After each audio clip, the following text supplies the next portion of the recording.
Hello மக்களே, welcome back to my channel. இன்றைக்கி இந்த vlogல நம்ம என்ன பார்க்க போகிறோம்னு பார்த்தீங்கன்னா, ரொம்ப நாளாக என்கிட்ட கேட்டிருந்தேன் இந்த எக் கிரேவி ரெசிபி தான் இந்த வீடியோவில் நான் ஷேர் பண்ண போகிறோம். இந்த எக் கிரேவியை நீங்கள் சப்பாத்தி, தோசை, ஒயிட் ரைஸ்னு எல்லாத்துக்கும் வச்சு சாப்பிட டேஸ்ட் ரொம்பவே நல்லா இருக்குங்க. இதே மாதிரி தொடர்ந்து நம்மளோட ரெசிபிஸும் வீடியோஸும் பார்க்குறதுக்கு மறக்காமல் நம்மளோட சேனலை சப்ஸ்கிரைப் பண்ணிக்கோங்க, லைக் பண்ணுங்கள், ஷேர் பண்ணுங்கள். வாங்க இப்போ வீடியோக்குள்ளே போகலாம். இந்த எக் கிரேவியை செய்யறதுக்கு தேவையான பொருட்கள் என்னன்னு பார்த்தீங்கன்னா, ஒரு பெரிய சைஸ் வெங்காயத்தை கட் பண்ணி வச்சுருக்கேன். அது கூட கொஞ்சம் கருவேப்பிலை, 4-5 பச்சை மிளகா, மீடியம் சைஸ் தக்காளி ஒரு 3 தக்காளி எடுத்திருக்கேன், அதை கட் பண்ணி வச்சுக்கோங்க.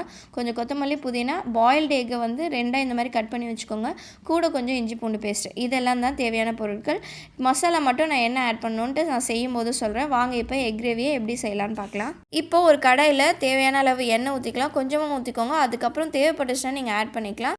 இப்போ எண்ணெய் ஊற்றிட்டு இப்போ இந்த எண்ணெய் வந்து நல்லா சூடாகிற வரைக்கும் வெயிட் பண்ணலாம். இப்போ நான் யூஸ் பண்ணிகிட்ருக்கேன் இந்த ஆயில் கண்டெய்னர் பார்த்தீங்கன்னா 500 ml oil container, class container தான். ரொம்பவே நல்லாயிருக்கு. நான் பர்சனலாக வாங்கி யூஸ் பண்ணிகிட்ருக்கேன். பெய்ட் ப்ரொமோஷன்லாம் இல்லை. நீங்கள் நியர்பை $1 இருந்துச்சுன்னா வாங்கிக்கோங்க. ரொம்ப நல்லாயிருக்கு. இப்போது எண்ணெய் நல்லா சூடானதும் இதில் ஒரு 1/2 டேபிள் ஸ்பூன் அளவுக்கு சோம்பு ஆட் பண்ணிக்கோங்க. சோம்பு ஆட் பண்ணி சோம்பு நல்லா பொரியட்டும். சோம்பு ஆட் பண்ணி சோம்பு எல்லாம் நல்லா பொரிஞ்சிருச்சு. இப்போ இது கூடவே கட் பண்ணி வச்சுருக்க வெங்காயம், கருவேப்பிலை, பச்சை மிளகா இது எல்லாத்தையும் சேர்த்து இப்போ நம்ம நல்லா வதக்கிக்கலாம். இப்போ இந்த டிஷ்ஷுக்கு பார்த்திங்கன்னா ஆல்மோஸ்ட் தக்காளி தொக்கு மாதிரி தாங்க. வெங்காயம் கம்மியாகவும் தக்காளி அதிகமாகவும் யூஸ் பண்ணுறோம். அது மட்டும் இல்லாமல் மசாலா வந்து கொஞ்சம் வந்து எக்ஸ்ட்ரா வேறு மாறும், அவ்வளோதான். இப்போது இது கூடவே ஒரு 1/4 டேபிள் ஸ்பூன் அளவுக்கு மஞ்சள்தூள் ஆட் பண்ணி வெங்காயத்தை நல்லா வதக்கிக்கோங்க. வெங்காயம் வந்து பொன்னிறமாக ஆகணும்னு அவசியம் இல்லை. ஓரளவுக்கு வதங்கினா போதும். ஒரு 2-3 நிமிஷம் அடுப்பை வந்து மீடியம் ஃப்ளேமில் வச்சு நல்லா வதக்கிப்போம். இப்போ வெங்காயம் பார்த்திங்கன்னா நல்லா இந்த அளவுக்கு வதங்கினா போதும். இது கூடவே நான் இப்போது 1 டேபிள் ஸ்பூன் அளவுக்கு இஞ்சி பூண்டு பேஸ்ட் ஆட் பண்ண போகிறோம். இஞ்சி பூண்டு பேஸ்ட் ஆட் பண்ணி நல்லா பச்சை வாசனை போகிற வரைக்கும் நல்லா வந்து வதக்கிக்கோங்க.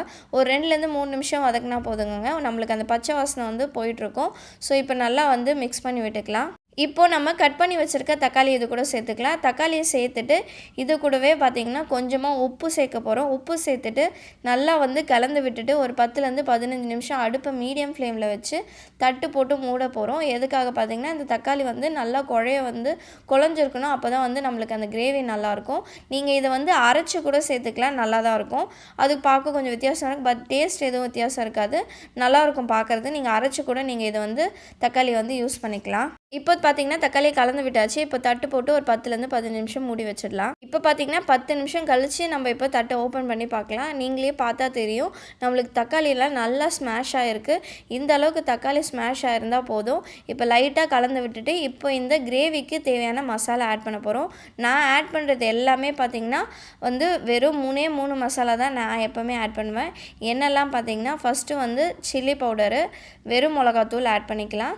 இது கூட இது ஒரு டேபிள் ஸ்பூன், ஒரு டேபிள் ஸ்பூன் வந்து 3/4 டேபிள் ஸ்பூன் அளவுக்கு உங்கள் காரத்துக்கு ஏற்ற மாதிரி ஆட் பண்ணிக்கோங்க. இது கூடவே 1 டேபிள் ஸ்பூன் அளவுக்கு குழம்பு மிளகாத்தூள் ஆட் பண்ணியிருக்கேன். கூடவே கொஞ்சமாக கரம் மசாலா. இந்த 3 மசாலா மட்டும்தாங்க நான் ஆட் பண்ணுறேன். வேறு எந்த ஒரு மசாலாவும் நான் ஆட் பண்ணல இந்த எக் கிரேவிக்கு. இது சக்தி மசாலாவோட கரம் மசாலா ஆட் பண்ணுறேன். இப்போ இந்த மசாலா எல்லாம் சேர்த்த பிறகு இப்போ நம்ம நல்லா மிக்ஸ் பண்ணி விட்டுக்கலாம். மிக்ஸ் பண்ணி விட்டுட்டு இதுக்கு கொஞ்சமாக வந்து தண்ணி ஆட் பண்ணி இந்த மசாலாவில் இருக்க பச்சை வாசனை போகிற அளவுக்கு அடுப்பை மீடியம் ஃப்ளேமில் வச்சு தட்டு போட்டு மறுபடியும் க்ளோஸ் பண்ண போகிறோம். நம்மளுக்கு அந்த பச்சை வாசனை போனால் தான் நம்மளுக்கு அந்த கிரேவி நல்லாயிருக்கும். இல்லைன்னா சாப்பிடும்போது உங்களுக்கு அந்த மிளகாத்தூளோட பச்சை வாசனை வந்து இருக்கும். ஸோ கலந்து விட்டுட்டு இப்போ இது கூடவே கொஞ்சமாக ஒரு 1/2 கிளாஸ் அளவுக்கு தண்ணி எடுத்துக்கோங்க. நான் இப்போ இந்த கப்பில் வந்து பார்த்திங்கன்னா ஒரு 1/2 கிளாஸ் அளவுக்கு தண்ணி ஆட் பண்ணுறேன். ஆட் பண்ணிவிட்டு நல்லா மிக்ஸ் பண்ணிவிட்டு இப்போ தட்டு போட்டு நம்ம ஒரு அடுப்பை மீடியம் ஃப்ளேமில் வச்சு 10-15 மினிட்ஸ் லிட்டு போட்டு க்ளோஸ் பண்ணி வச்சிட போகிறோம். அதுக்கு முன்னாடி இது கூடவே கட் பண்ணி வச்சுருக்க புதினாவை இது கூட சேர்த்து நல்லா கலந்து விட்டுக்கோங்க. கலந்து விட்டுட்டு இப்போது நம்ம தட்டு போட்டு மூடிடலாம். தட்டு போட்டு மூடி ஏற்கனவே சொன்ன மாதிரி நான் இப்போது ஒரு 15 மினிட்ஸ் கிட்ட அடுப்பை மீடியம் ஃப்ளேம் வச்சு நான் தட்டு போட்டு க்ளோஸ் பண்ண போகிறேன். எதுக்காக பண்ணுறேன்னு பார்த்தீங்கன்னா அப்போ தான் அந்த மசாலாவில் இருக்க அந்த பச்சை வாசனை போகும். அதே மாதிரி நம்மளுக்கு அந்த கரெக்டான கன்சிஸ்டன்சியில் கிரேவி வந்து நமக்கு கிடைக்கும். ஒரு 15 மினிட்ஸ் கழித்து ஓப்பன் பண்ணி பார்க்கலாம். இப்போ பாருங்கள், உங்களுக்கே தெரியும் இந்த மசாலா கிரேவியிலேருந்து எண்ணெய் திரிஞ்சு வந்து நம்மளுக்கு கிரேவியே கொஞ்சம் திக்காயிடுச்சு. ஸோ இதை மறுபடியும் நம்ம கலந்து விட்டுட்டு மறுபடியும் இன்னும் ஒரு 10-15 நிமிஷம் பார்த்திங்கன்னா மறுபடியும் லிட்டு போட்டு மூட போகிறோம்.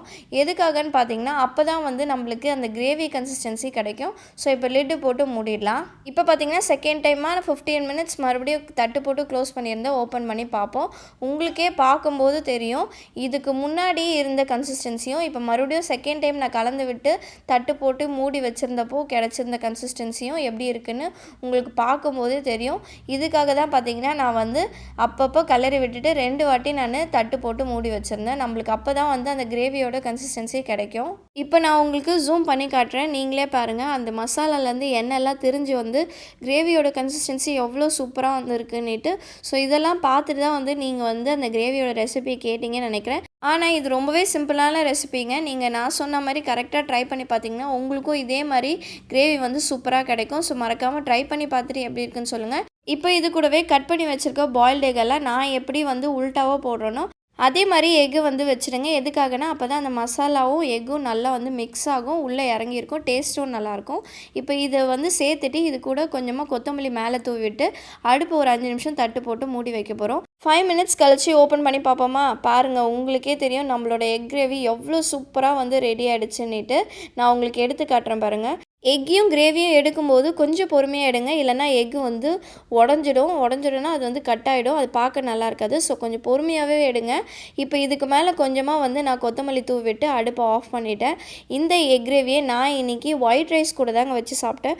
டேஸ்ட் ரொம்பவே நல்லா இருந்துச்சு. நீங்களும் ட்ரை பண்ணி பாருங்கள். இந்த எக் கிரேவியை ஒயிட் ரைஸு, தோசை, சப்பாத்தின்னு எல்லாத்துக்குமே நல்லாயிருக்கும். நீங்கள் கேட்ட இந்த ரெசிபியை நான் வந்து ஷேர் பண்ணிட்டேங்க. ஸோ நீங்களும் கண்டிப்பாக வந்து ட்ரை பண்ணி பார்த்துட்டு எப்படி இருக்குன்னு மறக்காமல் எனக்கு கமெண்ட் செக்ஷனில் சொல்லுங்கள். ஸோ சொன்னிங்கன்னா எனக்கு கொஞ்சம் ஹாப்பியாக இருக்கும். ஸோ இந்த குக்கிங் ரெசிபியும் இந்த விலாகும் உங்களுக்கு பிடிச்சிருக்கோன்னு நான் நம்புகிறேன். இதே மாதிரி அடுத்த ஒரு விலாக்லேயோ இல்லை அடுத்த ஒரு ரெசிபியில் உங்கள் எல்லோரையும் மீட் பண்ணுறேன். பாய்.